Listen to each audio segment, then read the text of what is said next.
presidente Jair Bolsonaro utilizou as redes sociais para divulgar algumas medidas de seu governo. O presidente relatou que sancionou lei que renova a isenção de IPI para taxistas e pessoas com deficiência, que sancionou lei complementar que altera o Estatuto Nacional da Microempresa e da Empresa de Pequeno Porte e que destinou mais de 700 milhões de recursos extras para o Ministério da Cidadania, visando ao atendimento das necessidades dos afetados pelas fortes chuvas em todo o Brasil. O presidente falou ainda sobre os desvios na Petrobras ocorridos nos governos petistas. Bolsonaro disse: em 2021 foram recuperados 6 bilhões em acordos de leniência e delações premiadas, prova inconteste da corrupção existente na empresa. A Petrobras vem se recuperando de desmandos e desvios praticados no passado bastante recente, mas que ainda refletem nos preços dos combustíveis de hoje. A dívida bruta da Petrobras em 2021 caiu de 160 bilhões de dólares para 60 bilhões de dólares. Essa queda de 100 bilhões, em parte, foi quitada com lucro na venda de combustíveis que você paga nos postos em todo o Brasil. Entre os comentários de internautas, um cidadão perguntou: já que estamos pagando essa dívida, quando vamos ter o retorno para nós, da população? Bolsonaro respondeu: a previsão de quitar a dívida é para esse ano. Se o cara voltar, a roubalheira volta em 2023. Sobre as outras medidas, o presidente disse: IPI para taxistas e pessoas com deficiência.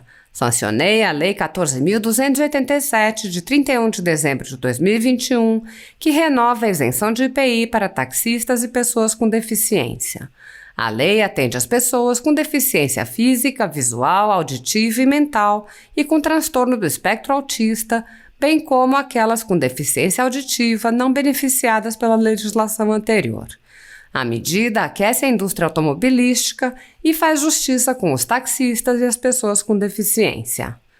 Bolsonaro relatou: acabo de sancionar projeto de lei complementar de autoria do senador Jorginho Melo, que altera o Estatuto Nacional da Microempresa e da Empresa de Pequeno Porte. Dentre as inovações, destaco a figura do MEI caminhoneiro, relacionado ao transportador autônomo de cargas, o qual passa a compor uma das categorias passíveis de inscrição como MEI, microempreendedor individual. Com a alteração, a inscrição como MEI passa a ser permitida para os transportadores e caminhoneiros que possuam faturamento de até R$ 251.600 por ano, ou seja, de quase R$ 21 mil por mês. O presidente também publicou a imagem de uma medida provisória e explicou: mais 700 milhões de recursos extras para o Ministério da Cidadania, visando ao atendimento das necessidades dos afetados pelas fortes chuvas em todo o Brasil, especialmente na Bahia. Empresários e cidadãos brasileiros estão sofrendo perseguição política por apoiarem o presidente Jair Bolsonaro ou por defenderem valores conservadores. Com uma canetada, o ministro Luiz Felipe Salomão, ex-corregedor do Tribunal Superior Eleitoral, confiscou a renda de sites e canais conservadores com o apoio e respaldo do presidente da Casa, Luiz Roberto Barroso, que é também ministro do STF. Toda a renda da Folha Política está sendo confiscada em consequência dessa decisão, que se aplica indiscriminadamente a todos os conteúdos produzidos pelo jornal e afeta inclusive a renda de vídeos antigos. Se você apoia o trabalho da Folha Política e pode ajudar a evitar que o jornal seja fechado, doe por meio do Pix, cujo QR Code está visível na tela, ou por meio do código ajude@folhapolitica.org. Caso não utilize Pix, há a opção de transferência bancária para a conta da empresa Raposo Fernandes, disponível na descrição deste vídeo e no comentário fixado no topo. Há quase 10 anos, a Folha Política vem mostrando a realidade da política brasileira e enfrentando a espiral do silêncio imposta pelo cartel midiático que quer o controle da informação. Com a sua ajuda, poderá se manter firme e continuar a exercer o seu trabalho. Pix ajude@folhapolitica.org. Não, bom demais estar aqui com vocês. Assim, analisando tudo que todo mundo está dizendo até agora e tal, vocês têm alguma dúvida, existe alguma dúvida que esses inquéritos não têm absolutamente nada de jurídico? A gente está diante de 2 inquéritos políticos, são só inquéritos políticos. Você vê alguma pessoa que não seja conservadora, entre aspas, aí fazendo parte desse inquérito? É claro que não. Então a gente, na verdade, tem dois absurdos, a gente tem dois monstros, um que é o primeiro que foi do fake news, criado, né, assim, esse é o monstro dos monstros, porque você instaura um inquérito para apurar o nada, para apurar uma infração penal que não existe. Ou seja, eu nunca vi, fiquei 30 anos no Ministério Público, ninguém nunca instaurou um inquérito policial para apurar um fato atípico. As fake news, até agora, são atípicos, são fatos atípicos. Pode instalar um inquérito para apurar um crime de injúria, né? Pode instalar para apurar um crime de difamação, um crime de calúnia. Até a utilização do nome fake news, ela é ridícula. Por quê? Porque eu estou utilizando um nome que não existe esse nome em iures, não existe essa infração penal. O segundo inquérito, 4828, que também é uma outra aberração, primeiro é uma aberração maior do que todos, porque foi, né, determinada a sua instauração pelo ministro-presidente do Supremo Tribunal Federal. E o que é engraçado nisso, que a gente tem que perceber, é que a gente viu nessas pessoas, né, alguns ministros do Supremo Tribunal Federal defendendo, né, o pacote anticrime, defendendo o juiz de garantias. Agora a pergunta é, qual é a moral que tem para o ministro Toffoli, por exemplo, defender o juiz de garantias? Qual é a moral?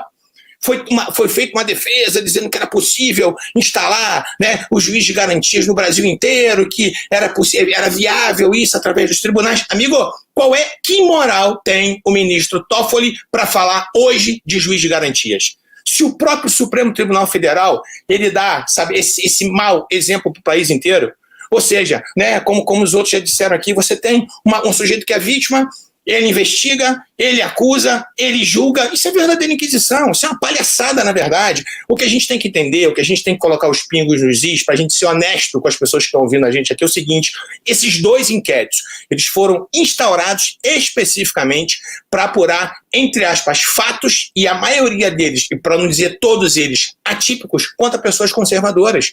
Então, para que vocês tenham uma ideia, nesse segundo inquérito, esse 4828, um dos motivos dele que eu tive lendo esse inquérito é o seguinte: visa apurar aglomerações de indivíduos diante de quartéis, criando pretensões de animosidade entre as Forças Armadas e as instituições nacionais. Amigo, não faz isso. Sabe, chega a ser ridículo uma situação dessa. Você acha que Sarah Winter, né, com o grupo dos 300, vai criar alguma animosidade entre Forças Armadas? Que força que esse grupo tem para fazer alguma coisa com relação às Forças Armadas? Sabe, isso chega a ser ridículo, isso é primário. Sabe, assim, a gente não pode tratar o povo como bobo, ninguém é bobo. A gente está percebendo as coisas que estão acontecendo. Aí vem, investigados. Para atrair a competência para o Supremo Tribunal Federal, 2 deputados foram citados, Daniel Silveira e Júnior Amaral. Sabe por quê? Porque, na verdade, se você não tivesse pessoas com foro de prerrogativa de função, esse inquérito não podia ser instaurado no Supremo Tribunal Federal. Ou seja, aí eu te pergunto, qual é o concurso de pessoas que existem entre 2 camaradas citados lá que eu não conheço, Adilson Nini e Marcelo Frazão?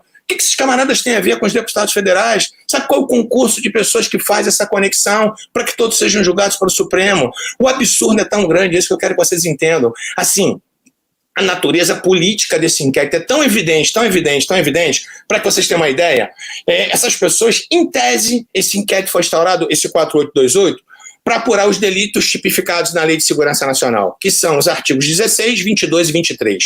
O artigo 16, eu fiz questão de anotar aqui, ele fala o seguinte: integrar ou manter associação, partido, comitê, entidade de classe ou grupamento que tenha por objetivo a mudança do regime vigente ou do Estado de Direito, por meios violentos ou com emprego de grave ameaça. Vocês acham que houve algum meio violento? Amigo, meio violento são esses antifas. Cadê esse grupo de antifas aqui dentro desse inquérito policial?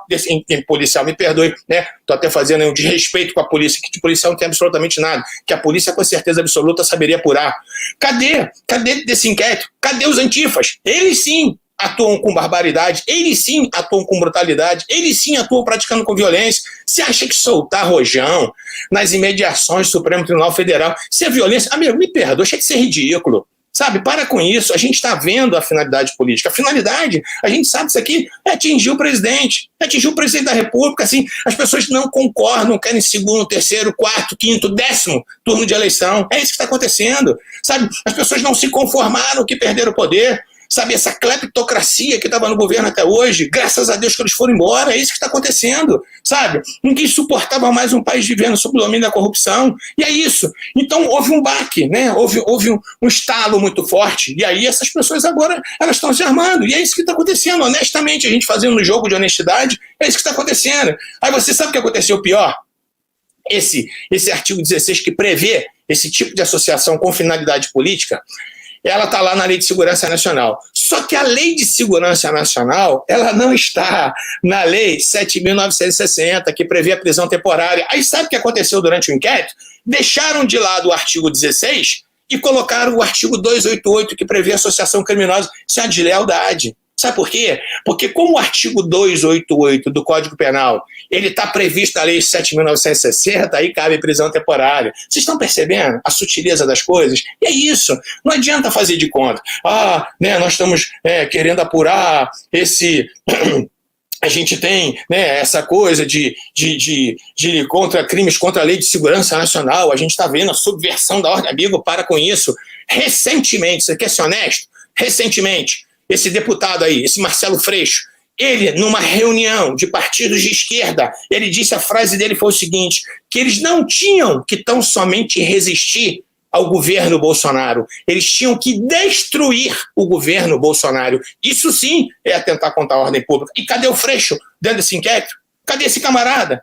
Então, vamos ser honestos. No Rio, para que vocês não digam que eu estou sendo tendencioso, um professor da UFRJ, Mauro Lazzi, do Partido Comunista, esse cara, numa palestra, sei aonde que esse camarada fez, ele disse que aquelas pessoas que não comungavam com as ideias de esquerda, elas mereciam um bom paredão de fuzilamento. Isso é atentar contra a ordem. E cadê esse camarada aqui? Então, eu queria que vocês entendessem o seguinte, vamos parar de mimimi, vamos parar de frescurada. Esses dois inquéritos não têm absolutamente nada de jurídicos. A gente sabe disso. Eu me formei em 85, eu fiquei 30 anos no MP. Nesses 30 anos que eu fiquei no MP, pelo menos 29 anos trabalhando ininterruptamente no crime. Eu posso dizer uma coisa, de crime eu entendo pouco. Isso aqui não tem nada a ver, não tem absolutamente nada. Sabe, então isso é um nada para apurar absolutamente nada. Isso, na verdade, são dois inquéritos para impor a situação de terror. É o que está acontecendo. O que aconteceu com o Alan? Assim, é um absurdo isso que aconteceu com esse outro jornalista agora recentemente, que aconteceu com a Sara. Então, assim, é engraçado isso porque são dois pesos e duas medidas. Então, cadê o Greenwald, sei lá o que, o Verdivaldo, a gente fala brincando do Verdivaldo, né? Cadê o camarada? Então, assim, ele pode conseguir, ou ele próprio, não sei o que aconteceu, não vou ser leviano para dizer que eu não sei exatamente o que aconteceu naquela situação, ele pode conseguir conversas interceptadas, ele pode divulgar, ele é blindado pelo Supremo Tribunal Federal e as pessoas não podem falar a respeito disso, as pessoas não podem criticar ministros do Supremo Tribunal Federal. Isso é um absurdo. O que eu mais vejo nas redes sociais são pessoas fazendo chats, pessoas fazendo memes com o presidente Bolsonaro, ministro do Supremo Tribunal falando expressamente a respeito do nome dele. Sabe? Então, assim, eu posso não concordar com a Suprema Corte, eu posso não concordar com o Supremo, mas eu não posso nominar os ministros. Que não pode nominar ministro, rapaz, que palhaçada é essa agora? Eu fui servidor público a vida inteira. Você não quer ser alvo de pedrada, você não quer ser vidraça, sai fora do Supremo, sabe? Então é assim, mas ninguém quer sair, ninguém quer largar o osso. A grande realidade que a gente está vivendo é essa, né? Ainda querem, né, se eternizar no poder. Recentemente, não, faz algum tempo eu vi uma declaração do Toffoli dizendo que por ele ficaria a vida inteira no Supremo. Pelo amor de Deus! A gente tem que ter, na verdade, projetos para que isso possa ser encurtado, porque ninguém suporta mais esse tipo de situação. Falar mal de ministro agora, isso importa? Em crime contra a segurança nacional, falar mal de ministro agora, sabe, soltar fogos em Supremo Tribunal Federal, chega a ser ridículo. Isso é ridículo. Eu acho que uma pessoa com o mínimo de dignidade, eu quero ver agora esses garantistas hiperbólicos, que a vida inteira foram contra a Lava Jato, né, e muitas vezes até com razão, dizendo que a Lava Jato, em determinados momentos, ela estava sendo, né, abusiva. Eu não sei, eu não conheço os processos da Lava Jato, mas assim, se houve algum abuso, se houve algum arbítrio, tem que ser punido. Mas assim, é engraçado que essas pessoas agora estão caladas. Se fazem um artiguinho, né, modesto ou outro, né, não vão discursar inflamados, dizendo, né, que está havendo abuso por parte dos ministros do Supremo Tribunal Federal. Eu vi uma cena ridícula. Eu vi o ministro Mar Mendes sendo entrevistado na CNN e a gente sabe que ele fez uma live e no final ele falou um palavrão. E ao final dessa entrevista que ele deu na CNN, a menina lá, uma das entrevistadoras lá, a âncora do programa, toda sorridente, falou, ministro, né? O cara fez uma pergunta com relação a isso, que ele falou um palavrão no final da live. Aí a menina intervém e fala assim, ministro, eu achei tão engraçado, achei tão bom o senhor falar um palavrão, para o senhor saber que o senhor é como a gente. Peraí, quando o Bolsonaro faz isso, ele não é como a gente?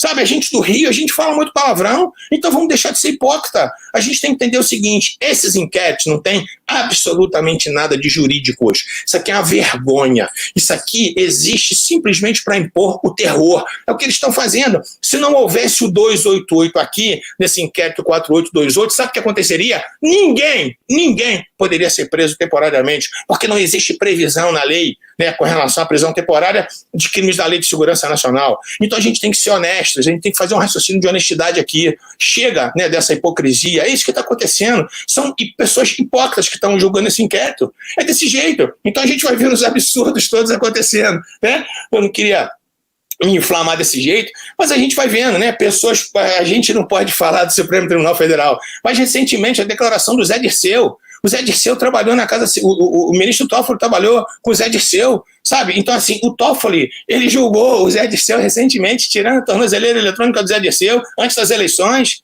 sabe? Isso é crime de responsabilidade, é isso que a gente tem que entender. Se nós tivéssemos um Congresso sério, composto por pessoas sérias, já teria muitos processos de impeachment com relação aos ministros do Supremo Tribunal Federal. A grande verdade é essa, a grande realidade é essa. Recentemente vem o Zé Dirceu fazendo uma live, sei lá, um bate-papo com não sei quem, ele falando abertamente sobre o ministro Fux, dizendo que o ministro Fux ficou meses correndo atrás dele para poder, dizendo que ia absolvê-lo, né? Então, se esse camarada está fazendo uma coisa dessa, se esse cara está sendo leviano, cadê o inquérito para apurar esse sujeito?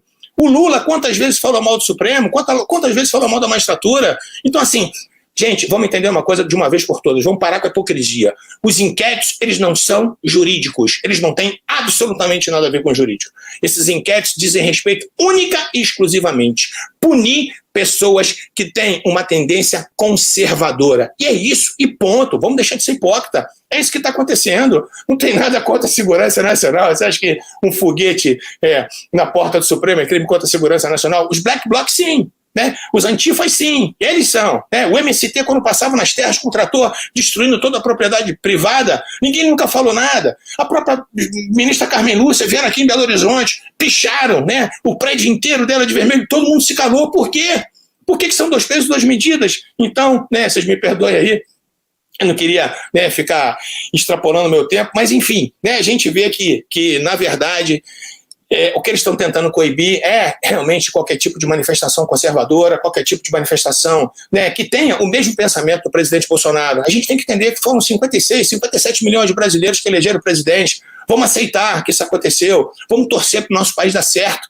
Graças a Deus, eu fico vendo essas obras acontecendo, sabe? Essas estradas sendo asfaltadas, né? O Rio de São Francisco sendo transposto, sabe? E os caras ficam com ódio mortal por conta disso. Então, assim, vamos conversar honestamente. De jurídico, esses inquéritos não têm absolutamente nada. São 2 inquéritos nitidamente políticos, porque eles rasgam a Constituição, eles rasgam o Código de Processo de ponta a ponta, beleza? Me perdoem aí, mas eu não aguento não ser inflamado quando eu vejo tanta cachorrada dessa. Valeu? Desculpa aí.